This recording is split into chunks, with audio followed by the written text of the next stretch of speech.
आप जर्मनी आ जाते हैं तो फिर आप बाकी किसी मुल्क की तरफ देखते नहीं। जर्मनी में भी हेल्थ इंश्योरेंस पे करनी पड़ती है आने से पहले। वर्क अकाउंट आपको 1 साल की अमाउंट देनी होती है, 12,000 यूरो वीजा मिलता है जिसमें आप जॉब सीकर वीजा जिसको कहते हैं। पार्ट टाइम एक स्टूडेंट महीने का जर्मनी में कितनी कमाई कर लेता है? पीआर का रूट यहाँ पर सिंपल है। मेरा नाम शुएब और मैं इस वक्त जर्मनी में हूँ। जर्मनी में मुझे तकरीबन 6-7 महीने हो गए हैं। मैं लास्ट ईयर 2024 के सितंबर में आया था। यहाँ पर जैसे पता है आपको कोई ट्यूशन फी है सच पे नहीं करनी पड़ती।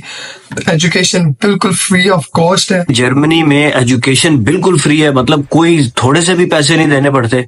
जर्मनी में आपको कंट्रीब्यूशन करनी होती है पर सेमेस्टर तकरीबन कोई 200 यूरो 250 यूरो के करीब। लेकिन वो कंट्रीब्यूशन ऐसे होती है कि जो आपका सेमेस्टर टिकट कहते हैं उसको, यानी जो ट्रांसपोर्ट वगैरह है आपकी, वो यूनिवर्सिटी कवर कर लेती है। आपको ट्रांसपोर्ट के हवाले से कोई एक्स्ट्रा नहीं पे करना पड़ता, जिसमें बसेस, ट्रैम, ट्रेन सब कुछ आ जाता है। एक सेमेस्टर के लिए जो यूनिवर्सिटी का पे करते हैं वो यानी आपके ट्रांसपोर्ट के हिसाब से, तो एक हिसाब से यानी ये फ्री कॉस्ट होगी आपकी। तो अभी जर्मनी में जब कोई स्टूडेंट वीजा पे आता है तो उसको जॉब वगैरह वहां पे मिल जाती है? ऐसा पार्ट टाइम जॉब का बहुत ज्यादा मसला नहीं है अगर कंपेयर करें बाकी मुल्कों से, लेकिन फिर भी बहुत ज्यादा बच्चे पाकिस्तान से आते हैं जर्मनी, क्योंकि यहाँ पर एजुकेशन फ्री है, तो इसलिए थोड़ा बहुत टाइम लग सकता है। अगर आप बड़े शहरों में तो अपॉर्चुनिटी ज्यादा होती है, लेकिन पार्ट टाइम जॉब मिल जाती है। 1-2 महीने 3 महीने आपको स्ट्रगल करना पड़ता है, लेकिन उसके बाद मिल जाता है। कोई खास यूनिवर्सिटियां फ्री देती हैं या ओवरऑल सारी यूनिवर्सिटियों की ही एजुकेशन में फ्री है, कोई फीस नहीं है? नहीं, पूरे जर्मनी में एक स्टेट है जहां पर आपको फी देनी पड़ती है। वो भी उनने कोई 3-4 साल पहले लगाया था, कोई 1500 यूरो पर सेमेस्टर। ओवरऑल तमाम यूनिवर्सिटीज जितनी भी हैं, 600-700 यूनिवर्सिटी जो है, वहां पर कोई आपको फी नहीं पे करनी पड़ती। सेमेस्टर कंट्रीब्यूशन होती है, लेकिन ऑन टॉप ऑफ दैट आपको ब्लॉग अकाउंट जरूर सबमिट करवाना होता है, जो आपके अपने ही पैसे होते हैं। ये प्रोसेस क्या है शुरू से लेके एंड तक मुझे बता दें मोटा मोटा के प्रोसेस क्या है? पाकिस्तान से एक बच्चा जो है मास्टर्स के लिए जर्मनी आना चाहता है तो उसका exact step by step process क्या होता है, जिसमें उसके टोटल कुछ ना कुछ कॉस्ट तो आती होगी, वो भी बता दें और प्रोसेस बता दें कि क्या प्रोसेस है शुरू से लेकर एंड तक कैसे करना होता है। जी, तो प्रोसेस इसका इंतहाई सिंपल है। यहाँ पर आपको बाकी इंग्लिश स्पीकिंग कंट्रीज की तरह कोई कंसल्टेंट वगैरह नहीं चाहिए होता। यहाँ पर सारा प्रोसेस आप खुद कर सकते हैं। सबसे पहले तो आपकी डॉक्यूमेंटेशन आ जाती है, जो कि हर जगह पे सेम ही होती है। आपकी डिग्रीज वगैरह हो गई, आइल्स हो गया, सीवी, मोटिवेशन लेटर वगैरह हो गया, जो लेकर आपने अपनी यूनिवर्सिटीज को फिर टारगेट करना होता है। यूनिवर्सिटी में आप खुद एडमिशन अप्लाई कर सकते हैं। 2 इंटेक्स यहाँ पर आती हैं, समर इंटेक भी और विंटर इंटेक भी है। समर के एडमिशन ओपन होते हैं ऑलमोस्ट अक्टूबर में, सितंबर में, और जनवरी 15 तक चलते हैं या फरवरी के स्टार्ट तक। जो विंटर है, विंटर शुरू हो जाता है मार्च से लेकर जून जुलाई तक चलता रहता है उसके एडमिशन। वो फिर डिपेंड करता है आपका कोर्स कौन सा, यूनिवर्सिटी किस में आप जा रहे हैं। तो जब आप विंटर, यानी फर्स्ट ऑफ ऑल तो आपको एडमिशन के लिए अप्लाई करना है, तो वो आपको टारगेट करना है। उसके लिए एक वेबसाइट है daad.de. इसके ऊपर जाके आप अपनी यूनिवर्सिटीज को शॉर्टलिस्ट कर सकते हैं और सारी यूनिवर्सिटीज और कोर्सेज आपके सामने आ जाते हैं, और उसके बाद आप यूनिवर्सिटीज में एडमिशन के लिए अप्लाई कर सकते हैं। कुछ यूनिवर्सिटीज की एप्लीकेशन फी होती है, यानी पोर्टल के, यूनिवर्सिटी का अपना पोर्टल होता है, वहां पर आप अप्लाई करते हैं, वो तो फ्री होती है। कुछ यूनिवर्सिटीज यहाँ पर एक थर्ड पार्टी के थ्रू एडमिशन लेती हैं, जिसको यूनी असिस्ट कहते हैं। उसकी एप्लीकेशन फी होती है, यानी कुछ जो पहली एप्लीकेशन फी है उसकी 75 यूरोज आप पे करते हैं, और उसके बाद जितनी भी आप एप्लीकेशन सबमिट करवाते हैं उसका 30 यूरो। लेकिन वो भी डिपेंड करता है, हर यूनिवर्सिटी के अंदर एप्लीकेशन फी नहीं है। तो ये तो प्रोसेस सिंपल हो गया ना आपका एप्लीकेशन का।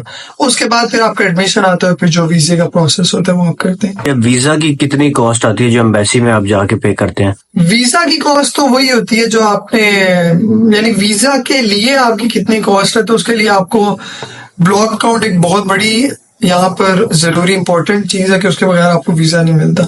ब्लॉक अकाउंट आपको सबमिट करवाना होता है। यहाँ पर अपने पैसे 1 साल के आपने एक हिसाब की सिक्योरिटी देनी होती है कि भाई हम अपने आप को सस्टेन कर सकते हैं पूरे साल के लिए। वो कितने पैसे बनते हैं, वो तकरीबन 12,000 यूरो है, यानी 1,000 के हिसाब से।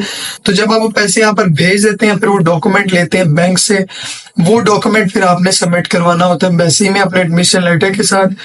और जो बाकी आइल्स वगैरह है, ये जो एप्लीकेशन फॉर्म है जो वेबसाइट पे दिया गया होता है, उसके साथ ही साथ आपकी जो एप्लीकेशन फी होता है, वीजा फी होती है, कोई 200-250 यूरो फी है। उसके अलावा आपकी ऐसा कोई कॉस्ट होती नहीं है यहाँ पर। बाकी छोटे मोटे आपका मेडिकल कॉस्ट होगी या डॉक्यूमेंटेशन अटेस्टेशन की कॉस्ट होगी जो आप मिनिस्ट्री से करवाते हो, चीज से करवाते हो। यूके में हम लोग एक फीस पे करते हैं जिसको कहते हैं IHS फी, हेल्थ इंश्योरेंस होती है। हम लोग वो हाई इंश्योरेंस पे करके आते हैं जो भी स्टूडेंट आते हैं। तो जर्मनी में भी हेल्थ इंश्योरेंस पे करनी पड़ती है आने से पहले? आप हेल्थ इंश्योरेंस पे करते हैं, लेकिन आप हेल्थ इंश्योरेंस जब आप ब्लॉक अकाउंट लेते हैं, जिस बैंक के थ्रू लेते हैं, जिस कंपनी के थ्रू लेते हैं, उसी के अंदर ही आपको ये ऑफर भी मिल जाती है कि आप क्या हेल्थ इंश्योरेंस भी लेना चाहते हैं, तो उसका कोई 100 यूरो आपको या 150 यूरो एक्स्ट्रा पे करना होता है।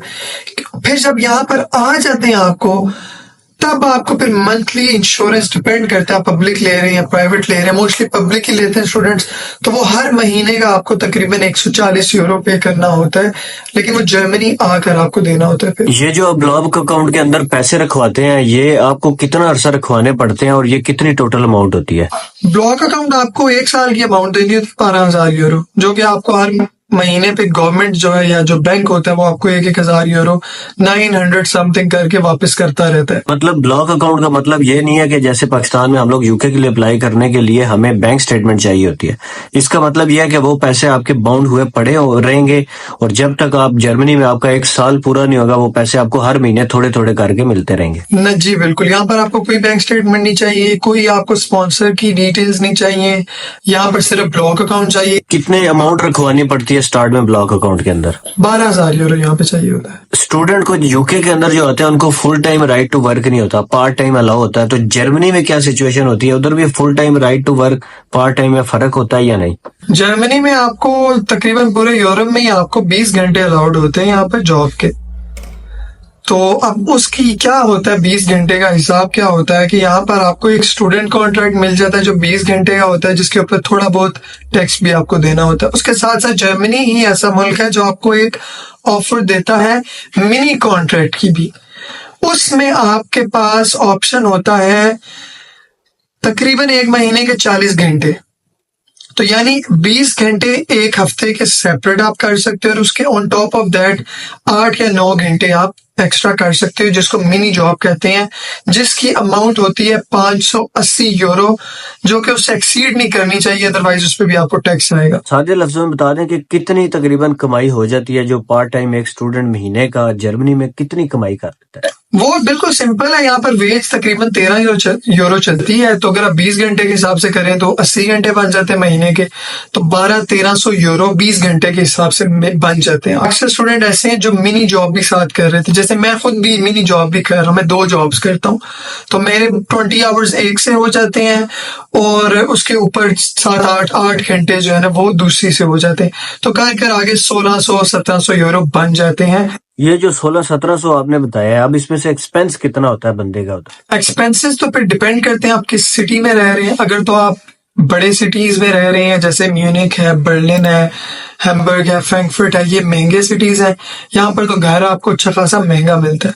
लेकिन अगर आप छोटे यानी ऑन एवरेज 500-600 यूरो में आपको मिलता है, सस्ते भी मिल सकते हैं लेकिन ऑन एवरेज यही चल रहा है।